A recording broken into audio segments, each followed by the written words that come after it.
everybody, welcome to Latter-day Struggles. This is your host, Valerie, and I have Nathan with me today, and we are so excited to wrap up this really intense 5-part series that really dips deeply into the Latter-day Saint Faith Crisis Survey that was done about 10 years ago and presented to the general leadership of our church, that not only states the problems, what we are experiencing, many of us are experiencing worldwide and churchwide, in the realm of faith crisis. So it actually really does a good job of laying out the problems, but also in making some fantastic suggestions about how we can heal and work and do better as a church in helping people have a healthier relationship with the church and overcome this issue of faith crisis. Okay, so I'm going to just jump in and I'm going to talk you through. Well, I'm going to just summarize what this team of researchers actually talked about as far as, okay, this is what the challenges that we here have studied and what we want to overcome. So this is what they're calling the challenge. Number 1, faith crisis is a viral challenge affecting individuals, families, and ward communities worldwide. Okay, challenge number 2, today, faith crisis let me start that over again. Today, faith crisis is being driven primarily by uncorrelated content propagated by social media. Point number 3, the Mormon moment will continue the presentation of uncorrelated information to our membership. If you want to know more about the Mormon moment, I encourage you to go back 2 episodes where I go very deeply into what the Mormon moment is. And 3 episodes, right? 3 episodes? Yeah, I think it's 3 episodes. Oh, we're on 5. Okay, I'm sorry, I keep confusing my words. On the second in the series of 5. Episode number 2. So not actually episode number 2, but series number 2. I don't know what the number of the true. episode is. Okay. Number 2 in this series. Yeah, sorry. If that wasn't super confusing, I don't know what else is. Okay. And finally, point number 4 of our challenge is this. Unless bold measures are taken to treat those in faith crisis and to mitigate the challenges for future generations, significantly more Latter-day Saint families will become impaired and the future success of the church will be at risk. Well, we already know it's already at risk. 10 years has gone by and very little has been done. We are grateful for those, for the publication of a lot of documents that are they're available, but they're not very accessible. And of course, we have the the essays, the gospel topics essays. And yet I'm here to say, I think we could do better and we could do more. And this team is actually going to talk us through how we could do better. Okay, so in our last episode, we talked about this cycle of disaffection, which is sort of the internal emotional experience that people have when they discover church history for themselves through the uncorrelated sources. We talked about the sense of betrayal that they feel, and then the subsequent distancing that they feel from family members and church members as they feel like they're almost kind of on their own. We have to learn to break this cycle. We have to figure out how to help people learn the truth for themselves and also feel like they can still be part of a community, that they're still loved and cared for, and that it's okay to have different experiences and differences of opinion. So some of their thoughts on this and mitigating this faith crisis for future generations. Mitigating faith crisis for future generations is possible, but will require bold steps. The key is to ensure future generations no longer become shocked by gaps between official LDS narratives and the uncorrelated history. And then we also have to treat those who do get shocked. Okay, so we're talking about present problems and future problems here. That's kind of what this team is narrowing down, is we've got the present people that are actively traumatized and being treated very, very poorly, who are in active faith crisis because this problem has not been addressed yet. And then it's saying, okay, we need to deal with this in the here and now, you and me listening to this podcast, right? And then we need to do better so that our children later on do not become future trauma victims and future sufferers of faith and trust crisis. So this is the two directions that this team is encouraging. Let's deal with the problems that we've caused that are causing pain now, and let's mitigate more pain that our children will not have to suffer if we actually institute these strategies and suggestions. Okay, so Nathan and I are now going to go through what this team came up with in the way of suggestions for what the church could actually do to prevent to mitigate as much as possible current suffering and to prevent future suffering. Okay. So recommendation number 1 is that we need to close the history gap. Okay. So what they offer as their insight is this. I'm going to go ahead and quote it because I could not summarize this better. They say this: the gap between the history currently taught and the factual history is, in certain instances, highly differentiated. Okay. There are 2 separate stories. And we need to close that gap. Okay, so the strategy that they recommend is inoculate current membership and future generations by closing the gap between our historical narrative and factual history. So we need to actually stop talking about the fairy tale version of our church history and actually start talking about what really happened. Okay, now then they offer several possible tactics. And as I was reading through these, some of them felt maybe a little bit more realistic than other things, but just in the spirit of reading what their recommendations are, I think I'll start by not weighing in with my own little arrogant opinion. So here we go. Okay, one of the tactics is have members of the First Presidency deliver major addresses to all CES leadership and staff that make it clear that there is an urgent obligation for CES or Church Educational System employees to teach church history openly and honestly within a faith-based context. Now, that is a big ask, but once again, it can be taught within a faith-based context by allowing for all of the problems that have occurred that have not been owned to have been activated by human beings that need an atonement. I don't know any other way to be both truthful and faith-based. Nathan, is there any other way to do that other than basically to say they're human? And no, I think that's exactly what you have to say. Yeah. And I like how they're trying to pass it off to the CES. I think you need the CES people on board, but I don't know why the general authorities can't say the same thing. Yeah, we're giving it to the C team. Yeah, like the CES team. That's what Paul Toscano said. He's like, why do the apostles hand this off to the B team? Why can't they also be involved in being truthful? So right. Well, I think that it addresses that here in a second. So let's see if that actually does emerge. I'm hoping it does. Okay, another possible tactic is in an expeditious manner, update CES and other church manuals and curricula with more currently depict church history. Collaborate with respected non-church employed historians to add credibility. We have to outsource some things. We can't be sort of inbred as much as we historically have, because what that does is it causes a bit of an echo chamber effect. If we're really, really interested and concerned in our own image, we keep everything inbred. We keep everything that is produced through church employees, which then causes the problem that we are, of course, in right now, because they are very protective of their image rather than in the perpetuation of truth. Okay, another tactic is openly publish official position papers on difficult historical and doctrinal topics. Now, I'm wondering if that's because this was, of course, a recommendation back in the day, back 10 years ago. Joseph Smith papers out. Well, and the gospel topics.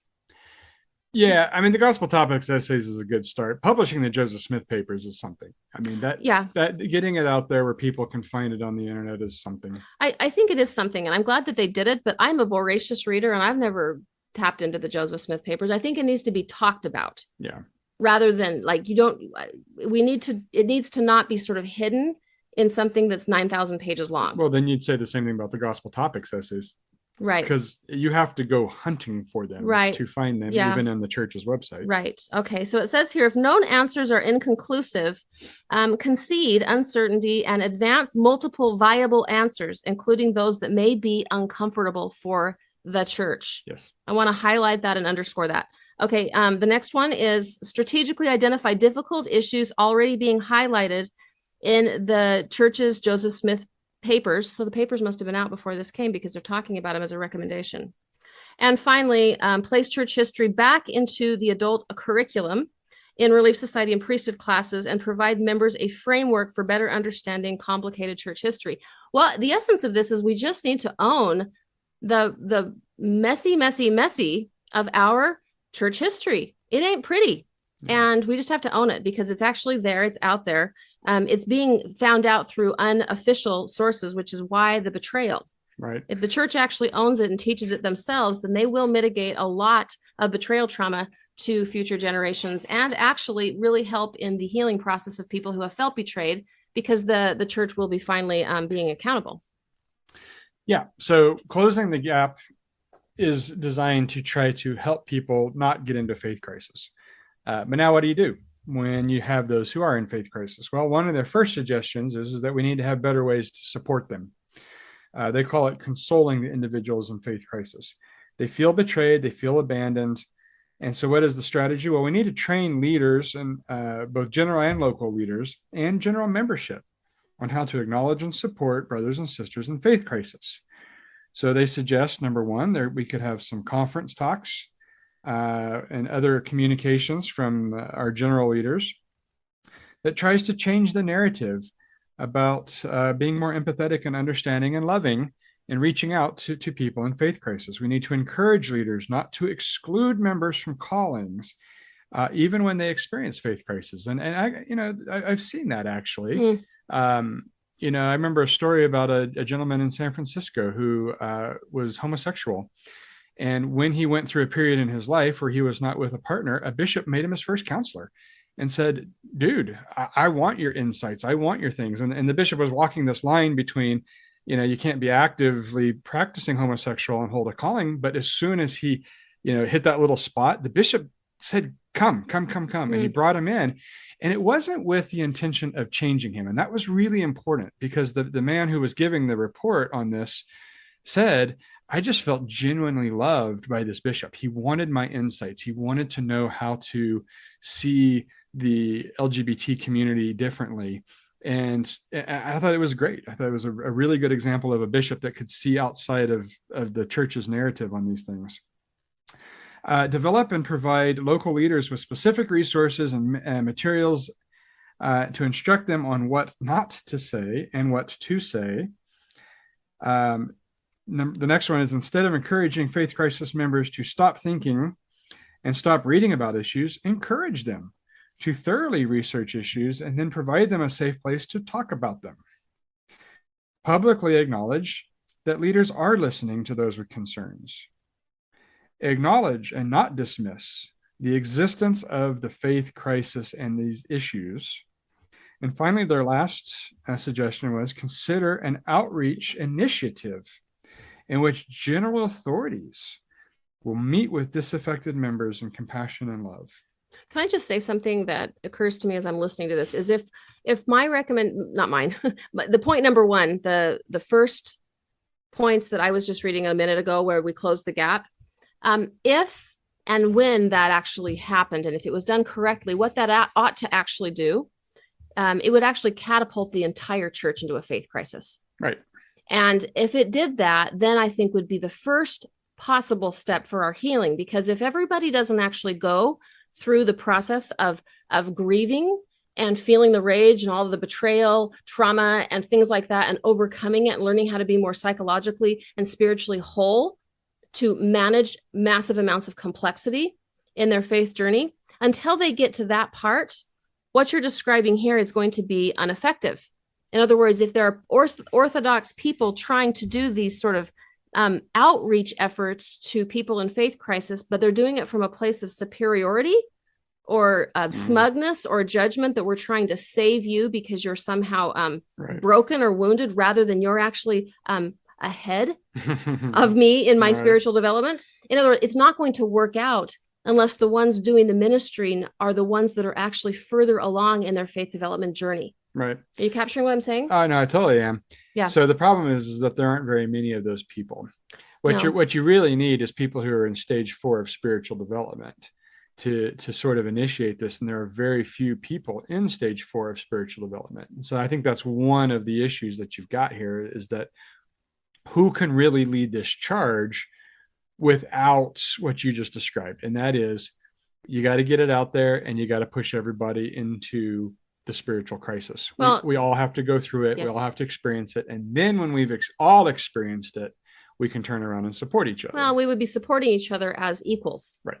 And I think that's what the problem is up to this point, is that even what they're describing to me seems problematic a little bit, because the orthodoxy wants to believe that they are saving us from ourselves in our faith crisis. Right. And that's not going to work, because the orthodoxy simply doesn't understand. Right. And there's no empathy there. Right. Let me just mention, you guys, when Nathan talks about stage 4, just backstory there, you're going to want to go back to episode number 33 of this podcast. And it actually is, we talk, that's kind of just dinner table talk for us, but it is something that if you read or listen to that episode, you will understand the 4 stages of spiritual development that Nathan and I frequently reference in talking about how to become fully grown up in the, working towards truly being made over in the image of God through our own human development.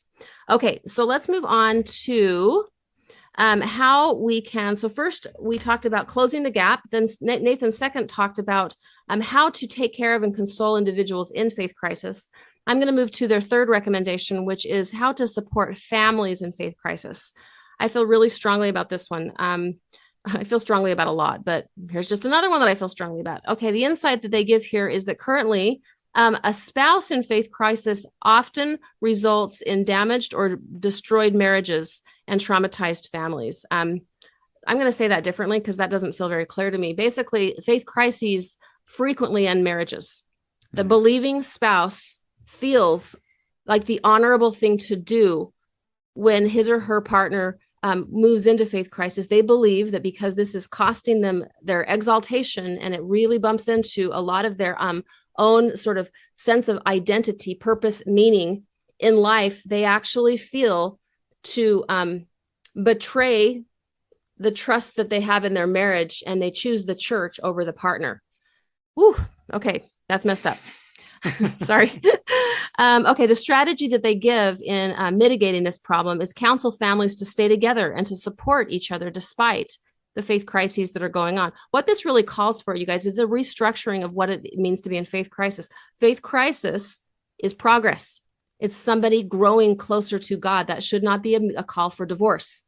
That should be celebrated. Yes. Okay. Possible tactics that they recommend in helping families stay together and support one another rather than falling apart because of faith crisis. These are the tactics they recommend.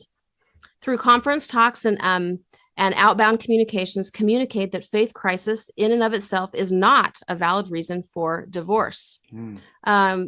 Tactic number 2, counsel those members in faith crisis to allow their believing spouses to participate fully in the church and to not undermine the believing spouse's faith. Now, that is a big deal too, because this can go both ways. Yep. Meaning that sometimes if somebody has some awakening and they're in that anger phase, they may actually cajole or bully or guilt or shame their partner into joining them in their own disaffection, which is just as inappropriate as the believing partners trying to blame or shame the one that's struggling with faith crisis into their way of thinking.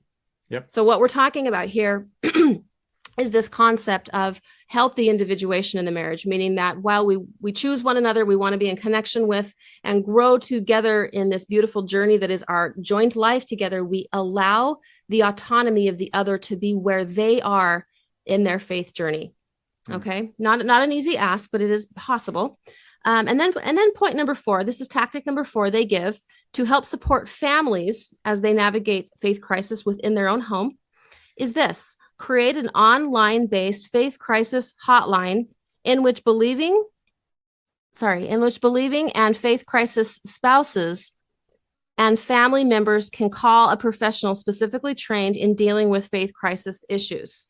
Okay, I'm having a little bit of a moment here because I know what these hotlines have done before in our church. And so my hope would be that in this case, if they were to institute this, this would be trained, qualified mental health professionals that are really far along in their own spiritual development journeys that could truly actually help both the person in faith crisis and the person in orthodoxy who is struggling with their partner in faith crisis, helping them truly navigate and allow them both to be where they are, and not simply somebody that is going to somehow protect the church or protect the orthodoxy, which of course would then would be more damaging. Yeah, or try to fix the person in faith crisis, because the problem is that with a lot of the church counselors is that they have been handed an agenda, which is not to be a professional counselor according to their understanding of psychological independence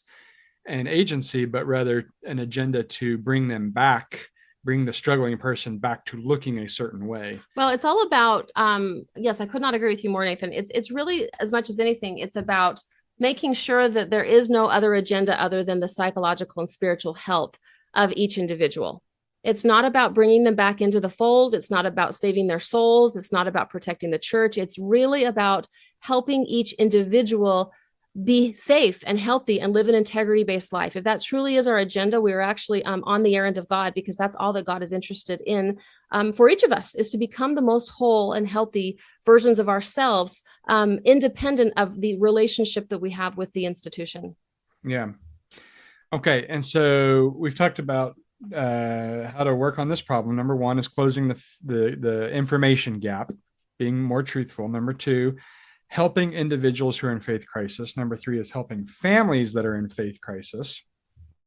So their fourth idea here is to provide pastoral counseling to doubters. The insight says this: some members in faith crisis may lose their moral compass upon evaporation of their beliefs. Providing pastoral counseling helps those, regardless of their belief system, to retain their moral standards. So we've talked about how, unfortunately, sometimes people tie their faith in God or their faith in morality to their faith in the church. And if their faith in the church crumbles, sometimes they unnecessarily lose the trust that they have developed in God or their moral compass. They actually become destructive sometimes. Yeah. Self-destructive. And it doesn't need to be that way. So what we're saying here is that we need to find a way to help them lose their faith in the church and yet still maintain their own integrity in their belief with God or a moral compass. So reinforcing morality as using wider traditions or principles for people who've lost their faith. So in other words, you don't have to be Mormon to believe in certain moralities. Okay. They are in fact self-evident. Well, they're what it means to be children, to be divine in nature. Divine. Right. Mm-hmm. Exactly. So it's not tied to any institution at all. So number two is to provide guidance for non-believing members that allows them to constructively interact with believing members of the church or family members. Number three is to provide access to trained mental health professionals to alleviate anxiety and to develop this framework.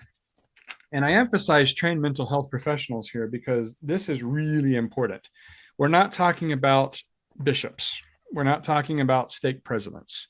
We're not talking about people who are thrust into positions unprepared and untrained for these kinds of things. We're talking about mental health professionals, counselors who are trained and know how to handle these situations and don't have an agenda to bring people back to look a certain way. Well, and I would go so far as to say I would want them to be trauma informed, meaning that these folks that do this pastoral care have a really good understanding of what trauma is, how it's caused, and how to heal from it, and how to get someone from a place where they have experienced active trauma in this or other ways, and how to actually, there are processes that trauma therapists have learned, myself included, which actually really access how do I say this? It's a certain way of doing therapeutic work that changes the neural pathways in the brain and helps the brain heal itself.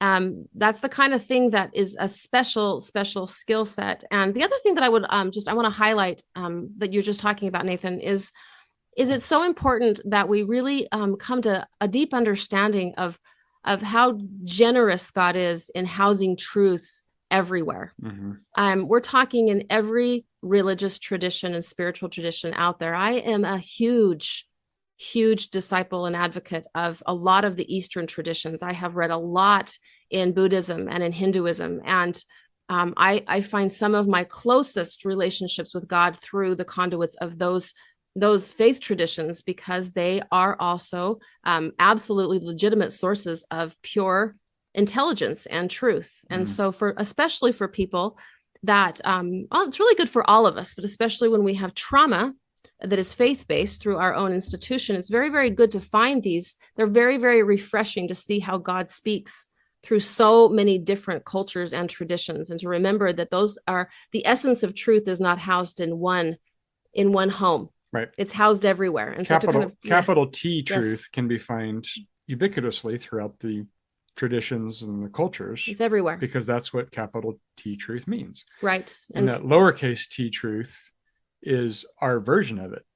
And there may be some good stuff in there, but we don't own it. Right. And so when we go through crisis, sometimes it's refreshing to remember that the essence of who we are as honorable, good, noble, service-oriented children of divine parents, that's sort of capital T truth that you can really find evidence of everywhere you go. And then we don't have to engage in toxic or destructive behaviors, just to sort of, give the finger to the church. So, okay, last but not least, let's go to the very final recommendation that they offer. And that is this: to put those in faith crisis to work. I kind of don't like the way they say that. I find myself really micromanaging. I wasn't on this committee, so I need to just hold my opinions to myself. But I think what they're trying to get at here is that what people want to do is they want to feel like they're making a difference in the world. And we're wired to want to be in connection and to be meaning making. And so the insights that they give here, which is, I think, the essence of what they're trying to say is that people want to be a part of something bigger than themselves. And they want to do something that brings about meaning and making the world better. So this is their insight. A significant number of faith crisis members wish to stay engaged in the church and to contribute. And then another point that they give is both faithful members and members with doubts are drawn to providing Christ-like service to their fellow men and women inside or outside of LDS communities. So the strategy here, of course, is just to recognize that this is a God-given instinct in most of us, maybe all of us, that we want to give, we want to participate, we want to serve, we want to sort of make the world a whole, and we want to come together as a world community.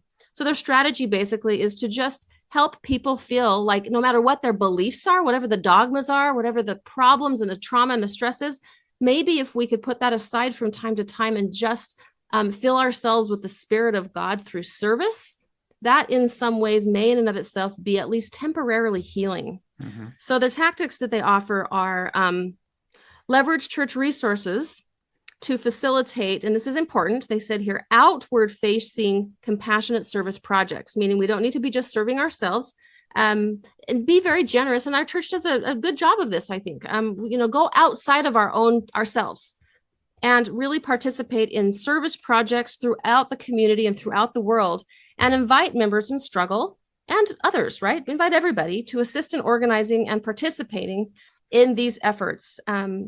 Next is identify regional faith crisis leaders who can assist and strengthen members experiencing faith crisis. And finally, the recommendation here is perhaps we could create a by invitation Sunday school curriculum or ongoing family home evening support groups aimed at ministering to members in crisis. Okay, so let's just go ahead and I will review these just very, very quickly. So the first one is close the information gap. Number 2 is console individuals in faith crisis.